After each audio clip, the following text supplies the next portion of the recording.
Assalamualaikum warahmatullahi wabarakatuh. Waalaikumsalam warahmatullahi wabarakatuh. Innal hamdalillah nahmaduhu wa nasta'inuhu wa nastaghfiruhu wa nastarshiduh wa na'udzu billahi min shururi anfusina min sayyiati a'malina may yahdihillahu fala mudilla lahu wa may yudlilhu fala hadiyalah.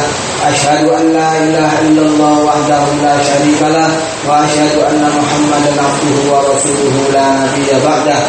Allahumma shalli wa sallim ala sayyidina Muhammadin wa ala alihi wa sahbihi wa man tabi'ahu bi ihsanin ila yaumiddin, amma ba'du. Dumateng para alim ulama, para sesepuh kinesepuh, para habaib, para masyayikh, para kiai, para ibu nyai ingkang kawula hormati tansah kawula taati, ingkang kawula tenggo nasihat lan bimbinganipun. Dumateng sedaya santri wiji dimanapun berada, khususipun ingkang hadir menika, muga-muga kula kalih panjenengan sedaya sentiasa diparingi kalian Gusti Allah kuat imani, diparingi tambah umure sing barokah, rezekine lancar halal barokah, lan saged ngamalaken ilmune, saged istiqomah lan husnul khotimah. Marilah kita panjatkan puja-puji syukur kehadirat Allah Subhanahu wa taala atas segala karunia-Nya sehingga kita semua bisa hadir bersama-sama di dalam majelis yang insyaallah penuh manfaat dan penuh barokah ini.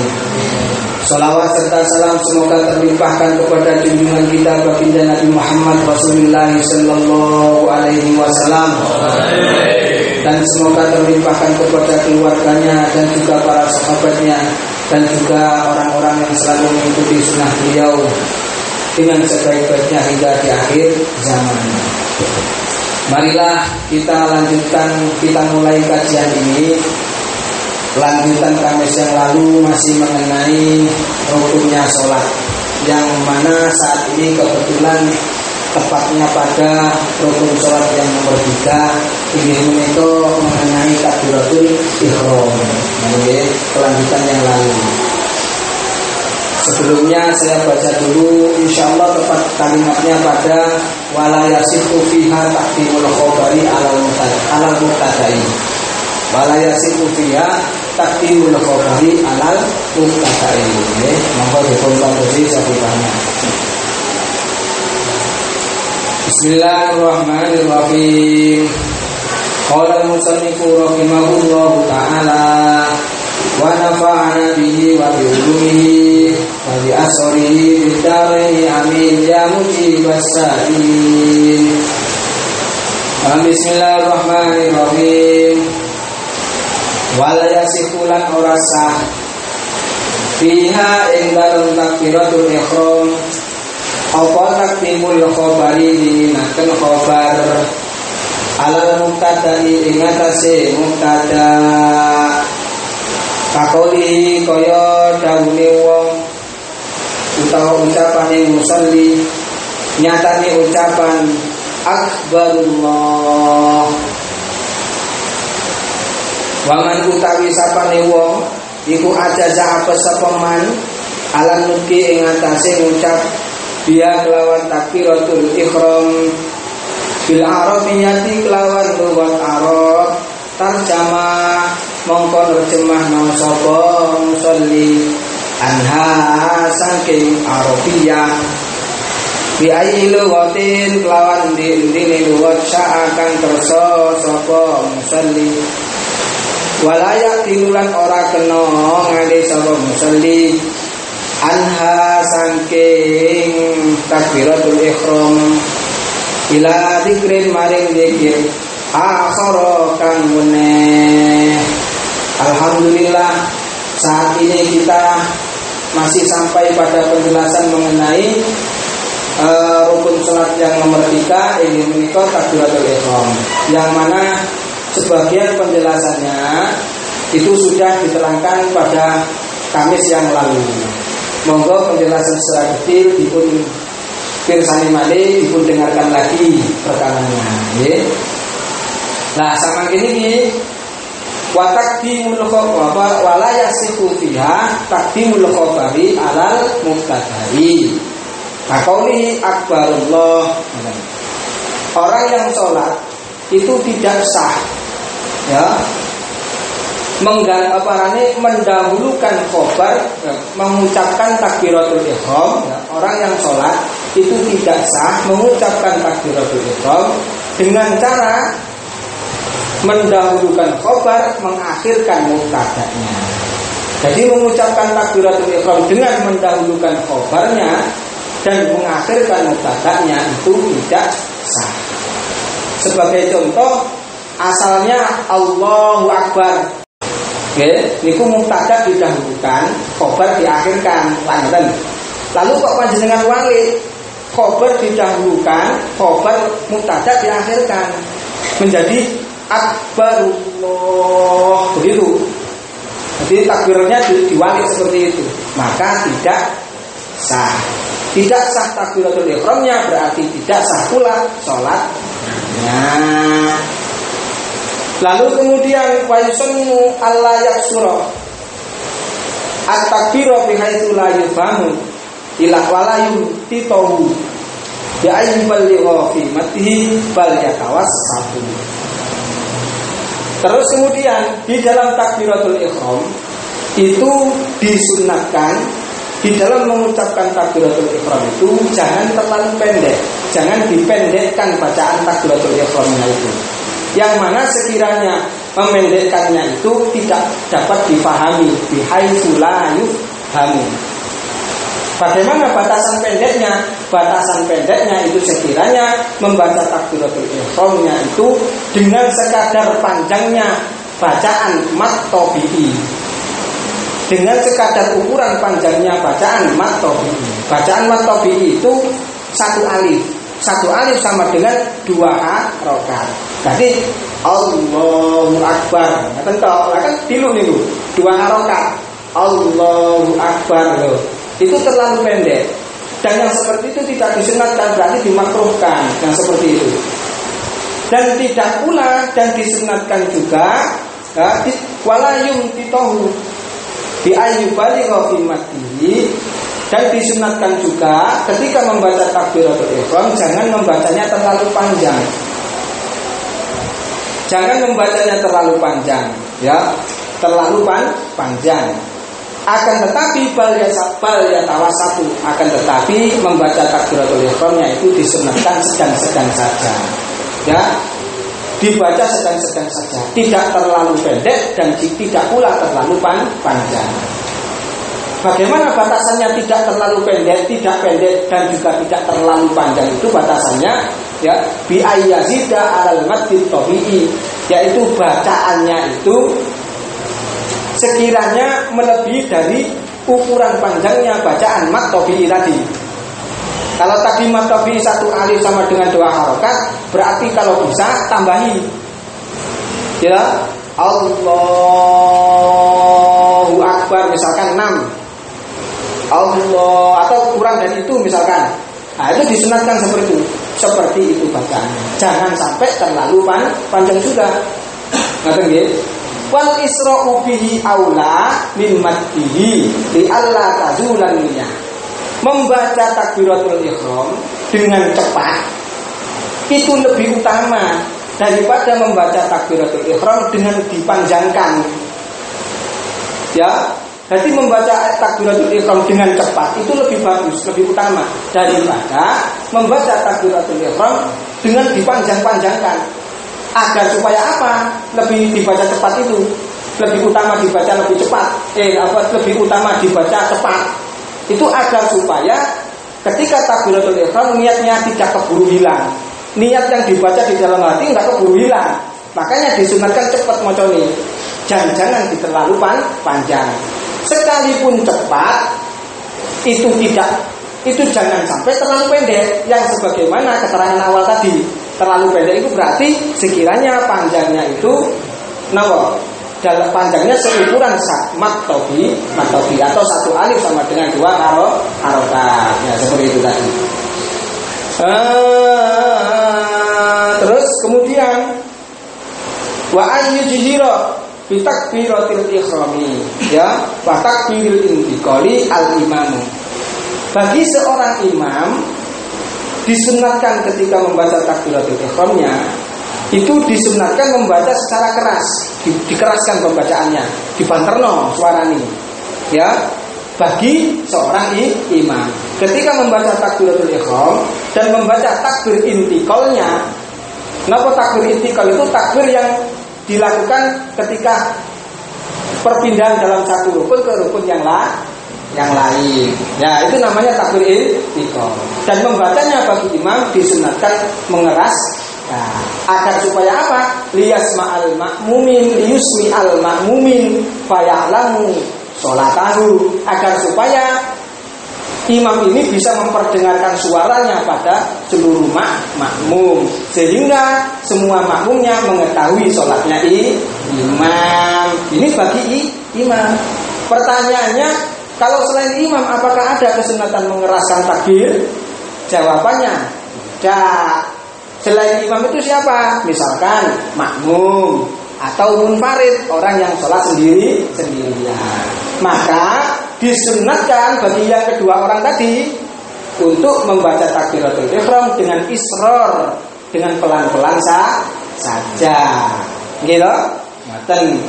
Lah, membaca pelan ini sunat bagi makmum apabila suaranya imam itu sudah mengatasi, sudah menjangkau pada seluruh makmum. Jadi imamnya suaranya sudah terjangkau pada seluruh makmum. Maka bagi makmum tidak ada kesunahan mengeraskan takbir. Betul? Ya apa nek seumpamane imam itu ternyata suaranya tidak sampai pada seluruh makmum, hanya mencapai pada sebagian saja. Lah kalau begini, maka ada kesunahan bagi sebagian makmum untuk mengeraskan suaranya. Ibaratnya ini tadi muballigh. Ya, Allahu Akbar biasanya makmum ini. Nah, disunatkan mengeraskan seperti itu agar supaya terdengar makmum-makmum yang lain, agar supaya makmum yang lain bisa mengetahui sholatnya imam. Yang demikian ini karena adanya hadis yang diriwayatkan oleh Imam Bukhari dan Imam Muslim. Hadis itu berupa annahu sallallahu alaihi wasallam fi maradihi, ya, bin nasi wa Abu Bakrin radhiyallahu annahu sallallahu alaihi wasallam shalla fi maradihi bin nasi wa Abu Bakrin radhiyallahu anhu yusmi'uhum at-takbira.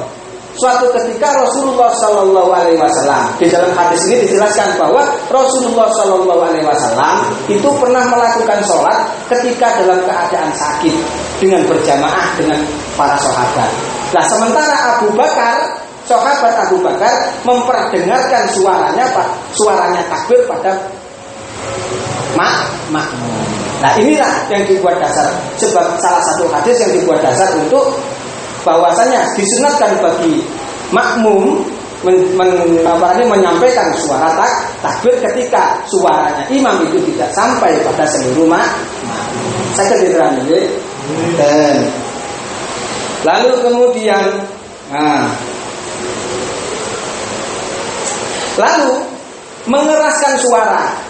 Sunat mengeraskan suara ya bagi seorang imam. Kaulah ngoten nggih. Dan juga disunatkan mengeraskan suara bagi seorang makmum ketika suaranya imam tidak terdengar pada seluruh makmum. Mengeraskan suaranya ini harus dengan niat dzikir. Harus dengan niat dzikir. Tidak boleh mengeraskan suaranya ini dengan diniati iklam, memberitahu makmum yang lain. Ya, jadi mengeraskan suara takbirnya tadi diniati memberitahu makmum yang lain gitu toh, maka bisa membatalkan sholat yang seperti ini. Akan tetapi bagaimana? Harus diniati dzikir atau niat dzikir dibarengi dengan niat iklam, memberitahu yang lain, itu boleh. Seumpama dia tidak niat apa-apa, bagaimana? Pokoknya baca banter tapi gak niat apa-apa, itu juga berbahaya, dapat membatalkan sholatnya. Bagi siapa? Bagi orang yang mengetahui hukumnya kok dilakukan, maka itu batal sholatnya, bisa menyebabkan batalnya sholat. Tetapi bagi orang yang tidak tahu hukumnya, maka melakukan seperti itu tidak sampai membatalkan sholatnya. Ya, saged dipahami nggih? Ngoten.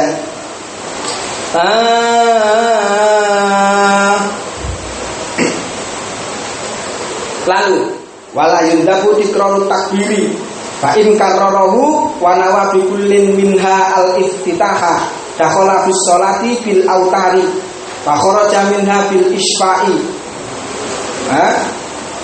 bil autari bil asfa'i li anna man iftataha sholatan thumma iftataha sholatan ukhra batalat sholatuhu. Hadza illam yanwi baina kulli takbirataini al-khuruja minas sholat awid dukhula fiha wa illa kharaja bi hadhihi niyat wa dakhala bi kulli takbiratin sawa'un kanat minal autari awil asfa'i fa illam yanwi al-iftitaha bi kulli takbiratin bal bil ula faqat lam yadurra li anna ma zada alal ula mujarradul dzikri. Ini mengenai keterangan ini mengenai apa yang pernah ditanyakan oleh salah satu kawan kita, yaitu ini mengenai mengulang-ulang takbir, mengulang-ulang takbiratul ihram, mengulang-ulang takbiratul ihram itu tidak ada kesunahan. Allahu Akbar, paling mana? Allahu Akbar, diulangi mana? Allahu Akbar sampai 80 ping 50. Jadi tidak ada kesunahan mengulang-ulang takbiratul ihram itu. Jika itu dilakukan, ya takbiratul ihram diulang-ulang, Allahu Akbar, mana? Allahu Akbar, mana? Sampai berapa kali misalkan ya? Iku yang apa? Hukumnya. Ya, jika ada orang kok mengulang-ulangi takbiratul ihramnya, maka ya, dan setiap takbiratul ihramnya itu dia niati mengawali sholat. Jadi Allahu Akbar satu. Terus takbiratul ihram mana? Nah takbiratul ihram mana ini? Dia meniatkan untuk mengawali sholat mana? Mana takbiratul ihram mana? Dan seluruh takbiratul ihramnya dia niati mengawali sholat lagi. Yang seperti itu bagaimana? Maka yang seperti kasus yang seperti ini, setiap takbiratul ihram yang ganjil dia itu masuk di dalam sholat. Setiap takbiratul ihram yang genap dia itu sama dengan keluar dari sholat. Ngerti nggih? Jadi setiap hitungan misalkan takbiratul ihramnya itu sampai dilakukan 7 kali. 1, 2, 3, 4, 5, 6, 7. Nah, dan setiap takbiratul ihramnya ini dia niati mengawali sholat mana? Ini. Nah, maka yang demikian ini setiap takbiratul ihram yang genap itu sama dengan dia keluar dari sholat. Ya, khuruj yang genap. Sementara yang ganjil, setiap yang ganjil ini sama dengan dia dukhul, masuk di dalam sholat. Ya, maka yang dihitung sah itu yang mana? Ya yang 3, 5 dan 7. Sementara yang 2, 4, 6 ini tidak sah. Ini tidak sah. Ngerti? Nah, terus kemudian tadi ini sudah paham ya saya keterangan ini. Nah, ini terjadi yang seperti ini, hukum yang seperti ini, setiap ganjil dihukumi masuk di dalam sholat dan setiap genap dia itu keluar dari sholat. Ini bagi takbir-takbir. Ini bagi orang yang ketika melakukan ulangan takbir tadi tidak ada niatan keluar dari sholat atau tidak ada niat masuk ke dalam sholat. Jadi di antara takbir-takbir yang ada itu tidak dipisah dengan niat keluar atau niat masuk daripada sholat. Jadi dia sholat pertama takbir 1, terus pada saat dia mau melakukan takbir yang kedua itu tidak ada niatan keluar dari sholat dulu. Allahu Akbar. Terus Allahu Akbar terus. Di antara takbir 1 ke takbir yang lain tidak diniat disela-selai dengan niat keluar dari sholat. Maka hukumnya seperti ini, terjadi seperti ini. Ya, hukumnya kalau genap dihitung keluar, kalau ganjil dihitung masuk. Tetapi kalau seumpama di antara takbir 1 dengan yang 2 tadi disela-selai dengan niat keluar dulu, Allahu Akbar. Terus kepingin diulang mana mandek? Keluar, dia niat keluar memang. keluar dari sholat, terus takbir mana? Allahu Akbar lah, gitu. Terus mandek mana yang misalkan gitu, dilepas lagi keluar, niat keluar ya. Sholat mana? Takbir mana? Allahu Akbar. Maka yang seperti ini, setiap takbirnya itu dihukumi sah. Setiap takbirnya baik yang dua, baik genap atau yang ganjil, semuanya dihukumi sah. Terus panjenengan misalkan bertanya, lah orang mengulang-ulang seperti ini, takbir yang seperti ini, itu hukumnya apa?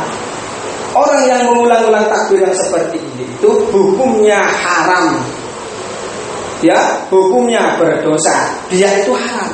Kenapa? Karena dia itu sama dengan keluar dari sholat fardu. Jika sholatnya fardu, jika yang dilakukan itu sholatnya sholat fardu, maka dia keluar dari sholat fardu tanpa ada sesuatu yang membuat dia keluar, ya, yang menganjurkan dia keluar, itu hukumnya haram. Jadi keluar memutus sholat fardu tiba-tiba itu hukumnya haram. Ya, keluar dari sholat fardu, membatalkan sholat fardu, itu hukumnya haram. Kalau itu sholatnya fardu. Kalau itu sholatnya sunnah, maka setiap hitungan yang genap tidak sah. Setiap ganjil hukumnya sah, tapi dihukumi makruh mengulang-ulang takbir seperti itu. Saged diterangke, muga-muga saged diterangke. Mungkin kita terus nambahi ilmu yang manfaat dan barokah. Kalau lanjutan lagi nggih. Terus kemudian bismillahirrahmanirrahim. Lalu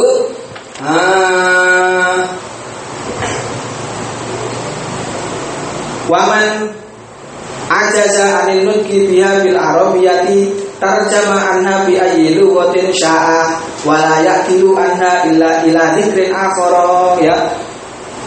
Bagi orang yang tidak mampu mengucapkan takbiratul ihram dengan bahasa Arab, ada orang membaca takbiratul ihram gak mampu dengan bahasa Arab, tidak bisa membaca dengan bahasa Arab. Bagaimana itu? Maka dia harus menerjemahkan takbiratul ihram itu ke bahasa apapun yang dia kehendaki. Sekalipun itu bukan bahasa yang dia miliki. Misalkan dia orang Indonesia, takbiratul ihramnya dia terjemahkan dengan bahasa Inggris, misalkan begitu, tidak apa-apa. Bagi orang yang tidak mampu mengucapkan takbiratul ihram dengan bahasa Arab, maka bisa dipindah dengan apa? Harus diterjemahkan dengan bahasa apapun yang dia kehendaki.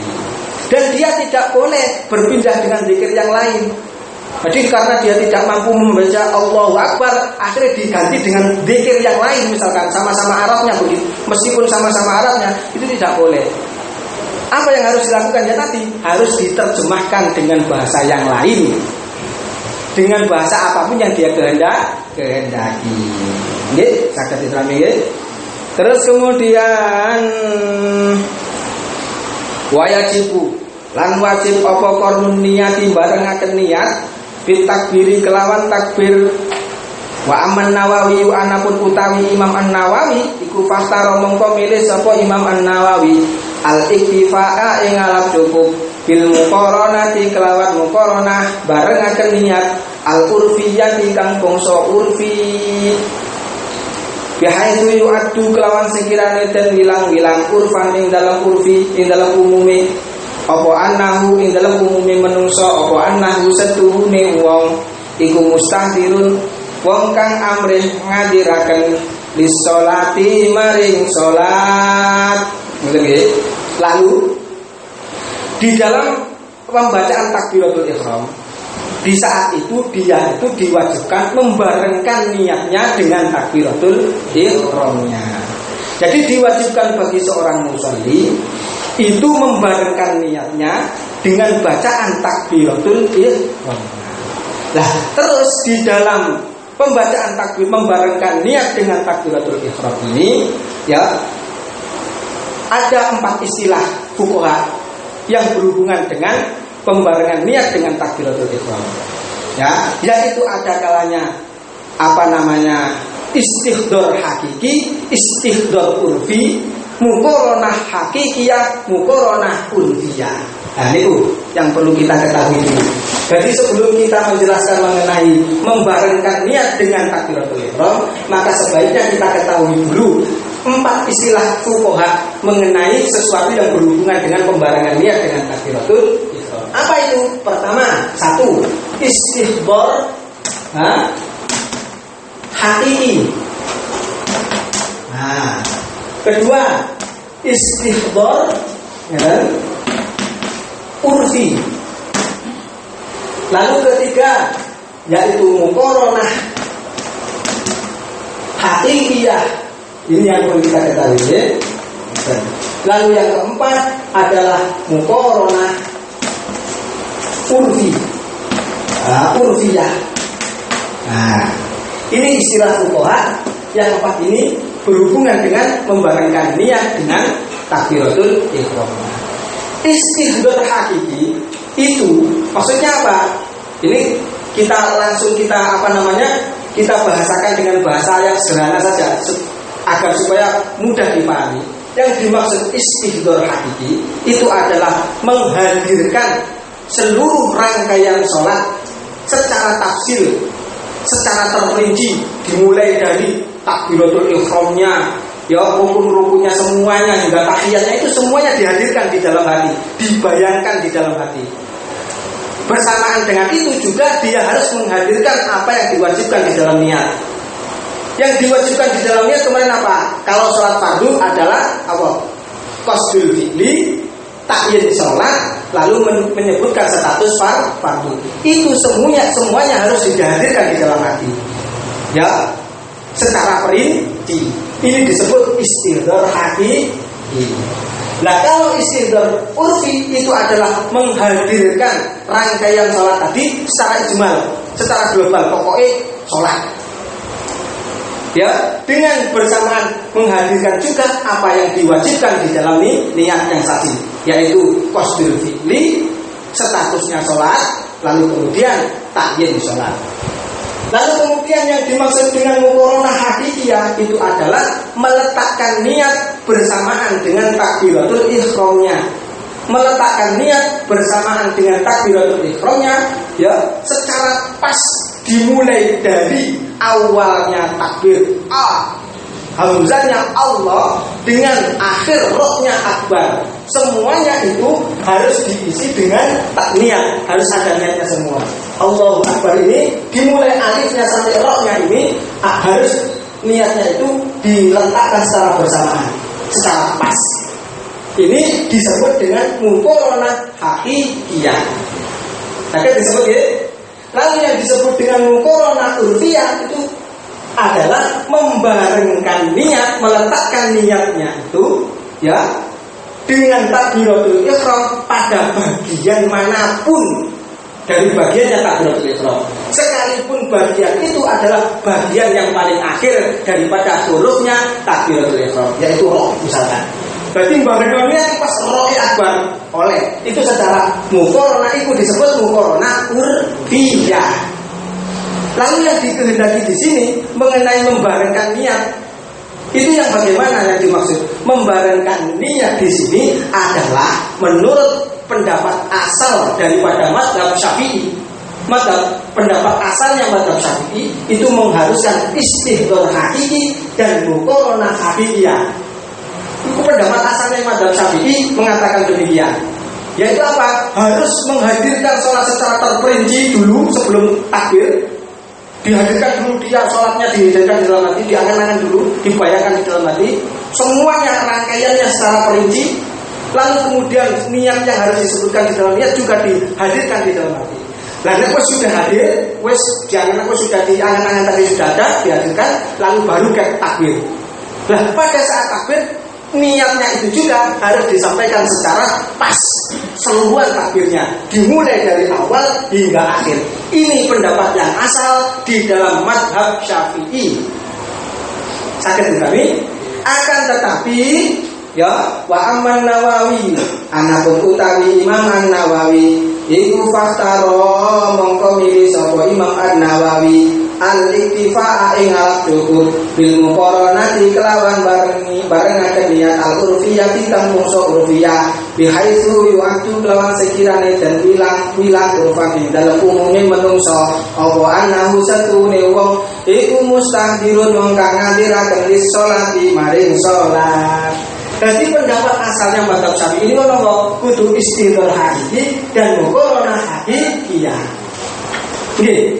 Nah, tetapi Imam An-Nawawi lebih memilih pendapat Imam An-Nawawi memilih pendapat yang mengatakan cukup dengan istidhar urfi dan muqaranah urfiyah.